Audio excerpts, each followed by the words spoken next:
It is. I'm Yogi Hamm. This is my garage. It's time for another episode of Let's Talk About It with Yogi Hamm. That's me. I'm going to start things off by reminding y'all, everybody had that one friend that when they call you up and say, hey, you want to go with? You want to go with me over there to the thing? No matter what you're doing, you can say, hell yes, I do. Because you ain't just going to go to the thing. Some crazy ass shit's going to happen. You're going to get 10, 11 stories out of it. You go. You stop, you drop everything and go. One of my best buddies ever, Sully. He lives far away now, so I don't get to see him, but I love you. Shout out, Sully, I love you, brother. But that man, he call you up and say, hey, I'm going to the store. You want to go? Yes, I do. I will meet you at the intersection. Because that's how fast. I don't want you to drive all the way in here. And that's wasting time because something's going to happen. Every time. I'll tell you some of them stories, but I'll have to sit down and write them all down. There's one I'm going to tell you today. He called me up. We'd been out all night. We'd been in the other town out all night. And he dropped me off at my house. And I went in there, and Mama was leaving for work, and she said, where the hell you been? I said, I was at Sully's house. She said, oh, so you just got up? I said, yes, ma'am. She said, good. The dishes need done, the grass needs cut. Anyhow, not long after I got in the house, phone rang, and it's Sully. He said, hey, I just remembered I needed to stop on the way home. At the store, you want me to come get you? Need anything at the store? I said, you come get me, brother, because something's going to happen. Anyhow, on the way there, we decided to go to the supermarket, not just a little A&P. We was going to drive into the other town and get the big grocery store. We got in that other town, there's a carnival setting up out in the field. He said, hey, you want to go over there and see if we can get a job for a day? And I'm like, can we do that? He said, yeah. They hire locals all the time to help them set up the rides and set up the food stands and all that. And so I said, well, yeah, let's go see them. I can make some money. Yeah, I'll go do it.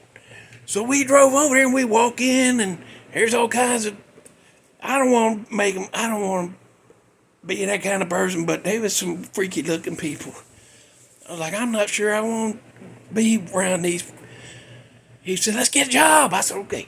So they hired us and they made us go. They said, go over there and help him put up a super Himalaya. Well, we walked over there and we said, hey, we're here to help you. And they put us to work, boy. We worked 10 hours. Got sunburned to hell. I got in trouble, too, because I didn't do the dishes or mow the grass, like Mama said. But I told her I got a job. And it was a permanent job for the summer because after we got done setting up that super Himalaya, by the way, now that I know how they're set up and helped them set it up, I ain't been on a carnival ride since. How they got away with that, I don't know, but they just stacking the base of it. If the ground's unlevel, they just stack whatever they can under there. Don't even have to be the same size. And they level it off, and then they put that leather skirt around so you can't see how shabbily that is put up. I ain't ever going to get on one again. I didn't let my kids get on one neither. Whew, but anyway, at the end, and at lunch, we went under the tent. I got a corn dog and some soggy fries, soggy crinkle fries, and a Coke. And, I was just getting ready to take my first bite of food, and the bearded lady come in and sat right beside me. That freaked me out. Hers was longer. I just trimmed mine, but it was like down here. And she just sat down and started eating, and I'm sitting there like taking a little bite, and I'm looking at my buddy Sully like, here's the bearded lady. Here's the bearded lady sitting right next to me. I just bite a little bit. That freaked me out. But working with them freaky looking fellers like we were, I got to know them fellers was all right. They look a little weird. You know, they're carnies. You know how carnies expected to look. But I got to know them fellers, and they wasn't bad. They was nice fellers. So at the end of the day, the main guy we talked to at the beginning came down. He said, "How these fellers work out?" And that guy said, "They's great. They's the best ones we've had so far." And he said, "You fellers want to sign on? Come with us for the summer?" And I look at my buddy, and my buddy's like, "Hell yeah, let's go. Let's go be carnies for a summer. We'll never," I could read his mind. I knew what he's thinking. He's like, when this opportunity gonna come again? These are gonna be some stories to tell. And I was like, "Yeah, that's gonna be." So we said, "Yeah." So we went in a trailer over there, and back there, and we signed a 5-month contract to go on the road. And I ran home and told my mom, I said, "I'm a working man again," because I had a job, but I got laid off. So I said, "I'm a working man." She said, "What you doing?" I said, "I'm going with the carnival. I'm going to be a carny for this summer. I signed on for 5 months." And she was against it. She said, "Them carnies are druggies and alcoholics. Don't you dare." I was like, "I already, no, I'll be good." So we got out there. She let me go because I signed the contract. And she said, "Man's only as good as his word. So you go ahead." Me and Sully got out there. That first setup, we set a place up, and they put all that sawdust down, and the smells. You've been to carnival, smells good. You got that sawdust, you got the popcorn and the cotton candy, candy apples. All that smells good. And after I've been there a little while, I got to love them smells. They was good. I couldn't wait. Let's get it going. I love that. But then after a while, you start smelling like the grease from the rides, and you start smelling some of your co-workers. You can still smell the sawdust and the popcorn and all that, but you can smell that other too. And then I ain't even got to the worst part.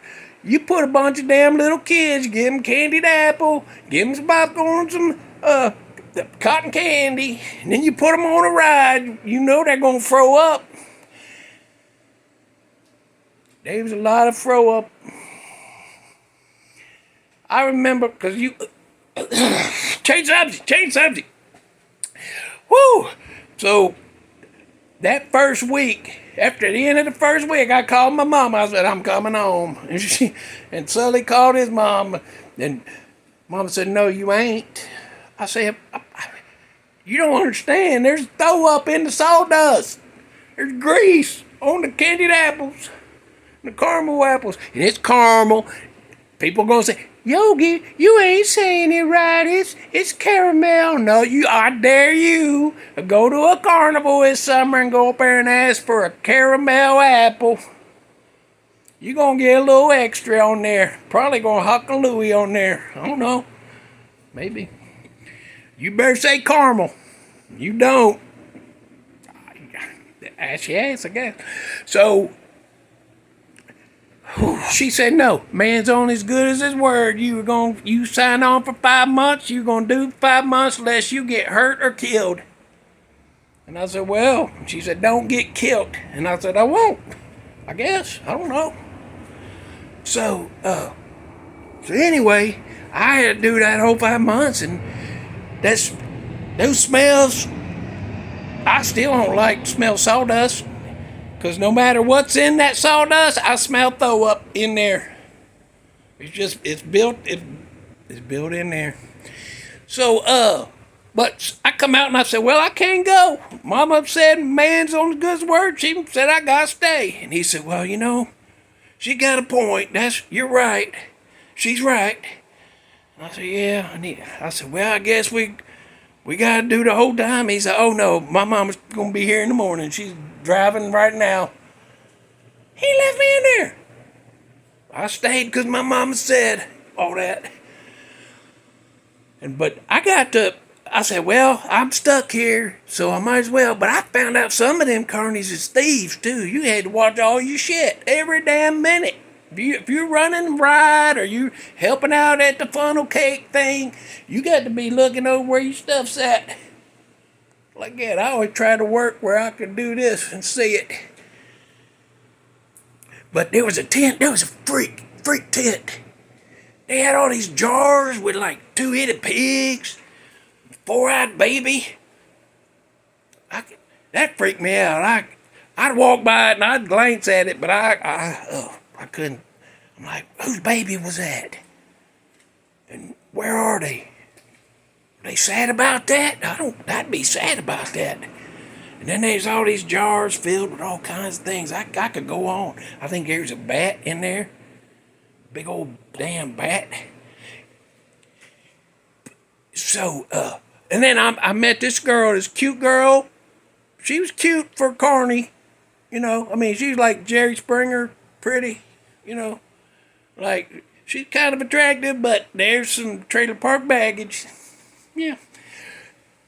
But I met her, and we hung out, and we became friends, and, you know, even after I went home, she wrote to me for a little while, but then I lost touch. I ain't heard from her in like, damn, 35 years or something like that. I don't even remember her last name. Can't look her up on the Facebook. But anyhow,